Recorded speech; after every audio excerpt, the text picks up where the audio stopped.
Viewers, it's the big budget day, 1st of February, and all eyes are on Finance Minister Nirmala Sitharaman, who will present the first full union budget of Narendra Modi government's third term today. Now, this is, viewers, her record 8th consecutive budget which will be watched very closely by all sections, especially the middle class. Remember, this is one day that the taxpayers really look forward to, hoping that there is going to be some kind of relief as far as the income tax rates are concerned. And those hopes are alive today as well. Will Nirmala Sitharaman bring us some tax cuts? Of course, we will get to know in just a few hours from now. Now, middle class clearly has got huge expectations of tax cuts, some exemptions as well to, incentivize savings as well as investments, particularly the lower middle class. Now, the finance minister faces a tough challenge, as on one hand, the government needs to provide relief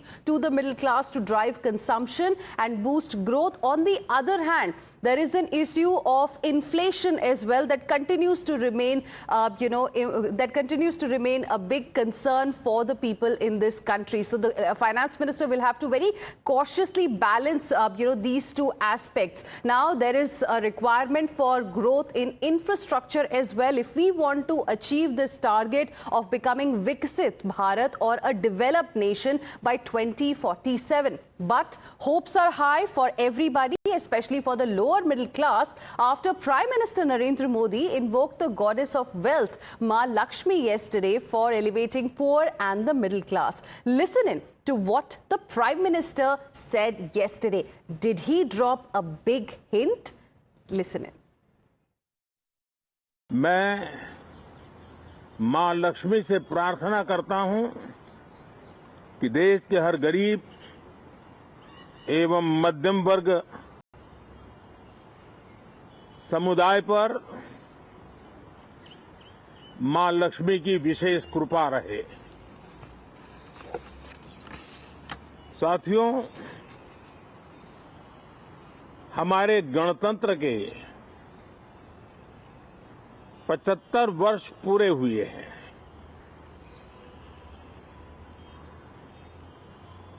और ये हर देशवासी के लिए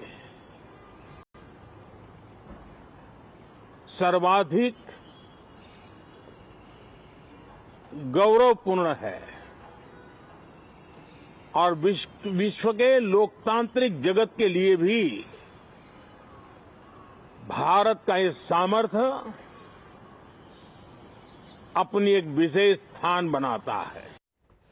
So there you heard the vision of Prime Minister Narendra Modi, that it is going to be a budget for Viksit Bharat. And yesterday, viewers, the government also tabled the economic survey. The chief economic advisor later spoke about what is it that the country needs to do? What is it that the budget must focus on for us to have this Viksit Bharat mission accomplished? Now, according to the Eco Survey, 8% growth for up to 2 decades is something that the country needs right now. So it's a huge responsibility for the finance minister how to ensure the country achieve over 8% growth. And right now, if you see the current numbers, then next year's GDP growth is seen between 6.3 to 6.8. So we have to move from 6.3, 6.8 to 8%. So a lot of, pressure is there on the growth aspect. And that's why a lot of economists are saying that the finance minister should focus on growth this time. Then the Eco Survey yesterday mentioned that 78.5 lakh non-farm jobs are required yearly till 2030-32.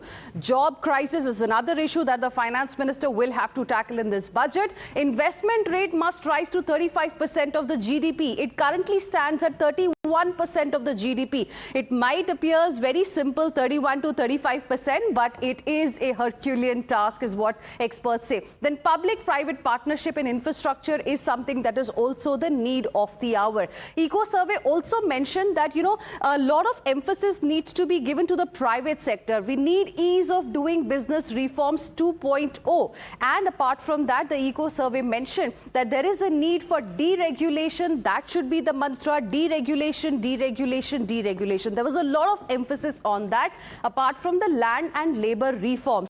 Not just that, to achieve this goal of Viksit Bharat, the Eco Survey said we need to achieve 100% literacy. There needs to be investment in emerging technology like AI, robotics, etc., etc. Remember, DeepSeek from China has already created ripples across the world, and India really needs to, pull up on that particular aspect as well. And let's also tell you a little bit about the key numbers to watch out for when the budget presentation happens today. First of all, it's going to be the fiscal deficit. It's estimated at 4.9%. Target is 4.5% for FY26. Then capital expenditure. How much is the government going to be spending? It was 11.1 lakh crore. That was the budgeted amount last time.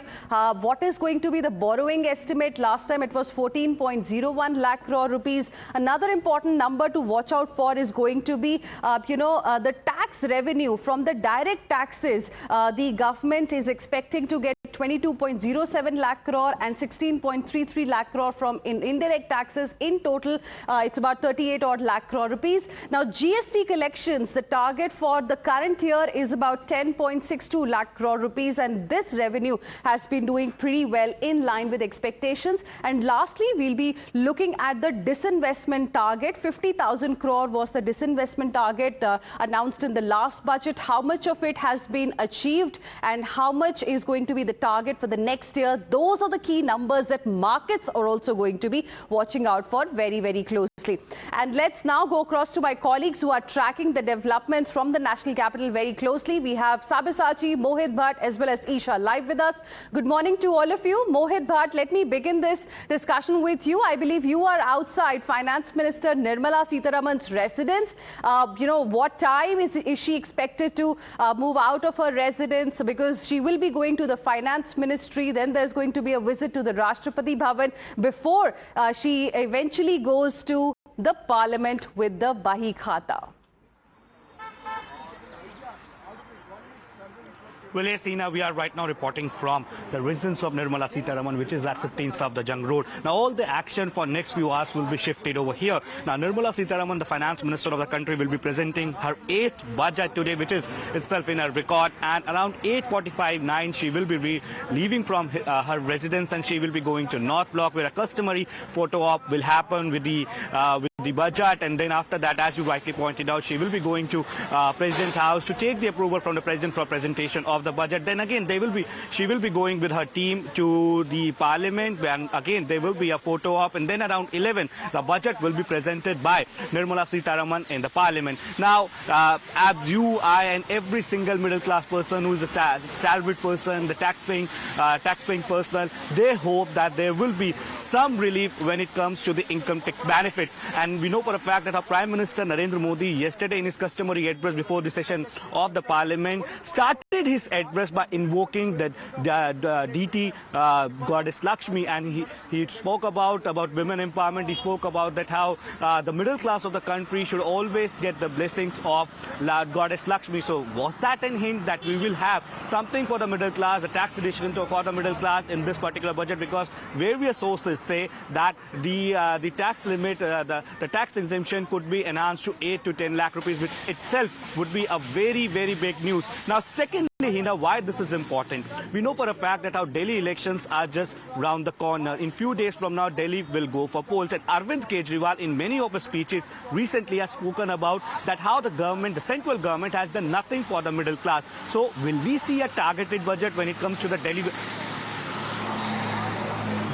elections? That remains to be seen. But yes, all the action would be shifted over here in some time from now, and we also know for a fact that how exactly whether this will be a pro-people budget, because the government will also think about the investment, government will also think about the taxes. But when people will have more money in their hand, their spending ability will also increase, and in the end, the system, the economy will benefit from this. Now, we also know that how when we talk about the politics of it, that how the opposition parties, whenever a budget is being presented by Nirmala Sitharaman or by any government, the opposition parties always raise this question. But when it comes to Delhi election, that is also very, very important, because remember, when the 8th Pay Commission was being formed by the government and Prime Minister Narendra Modi himself yesterday in the rally, they spoke about that how it will benefit the working class, the government working class in Delhi, and whether we'll see something like that. I don't know whether it's going to, have a lot of focus on the Delhi election specifically or not, because of the direction that had come from the Election Commission. So,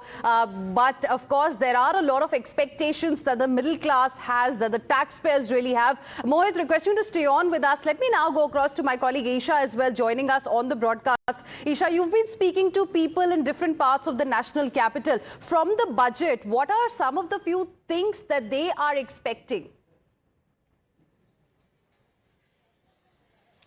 Right, Hina. So there are a lot of expectations when we look at this particular budget. This will be the first budget that will be presented of the third term of the Modi government, of this particular government, and Nirmala Sitharaman's 8th consecutive budget. This will be presented, and there is a lot of anticipation for the budget because, as Mohit was also pointing out, the middle class is expecting tax cuts. The middle class is expecting more money in their hands. They're not expecting anything fancy. They're not expecting any big words. They're only expecting that the little benefits that they would reap from, they want that. They would want more. They would want tax cuts. They would want GST to be lessened on goods and articles. So they definitely have very realistic demands at the moment. In fact, there are like Prime Minister Modi also did rake up Goddess Lakshmi when he was giving a speech. So again, that also did hint at the fact that there will be somewhat of a relief for the middle class in the coming few days. But also the politics over it has also been peaking. People, a lot of the opposition parties have been attacking the government for being anti-middle class and not focusing on reforms when it comes to the middle class. But again, this time the government is expected to roll out some major reforms for the middle class, for the working class, that will further make them more popular with the people on the ground. Isha, stay on with us. Let me now go across to my colleague Sabyasachi as well. Sabyasachi, even before the budget presentation, we have seen politics starting with Rahul Gandhi specifically saying that, Finance Minister will go with a briefcase, a photo will come, you will not see a single Dalit, tribal, a backward class person or a minority in the photo. Well, that's right. See, Mr. Rahul Gandhi yesterday attacked Nirmala Sitharaman even before she presented the budget. In fact, Mr. Rahul Gandhi specifically pointed out that no OBC or backward class people could be seen with Nirmala Sitharaman when the photo op take place. So clearly, as far as the opposition is concerned, continuous attack coming in towards the central government and Nirmala Sitharaman. In fact, several leaders from the opposition like Abhishek Banerjee, Mr. Rahul Gandhi and other leaders have clearly said that they don't have any sort of expectation from the budget, and this would be year after year the same kind of budget have been put out across the people. In fact, the opposition says that this time budget also it will favor the big industrialist in the country, and it would be an anti-poor and anti-middle class budget this time as well. Yeah, thank you very much for the moment, Sabyasachi, Isha, as well as Mohit Bhatt. We'll be coming back to you for the latest from the national capital on this budget. For now, we're slipping into a very, very short break. We'll be back with lots more. Stay with us.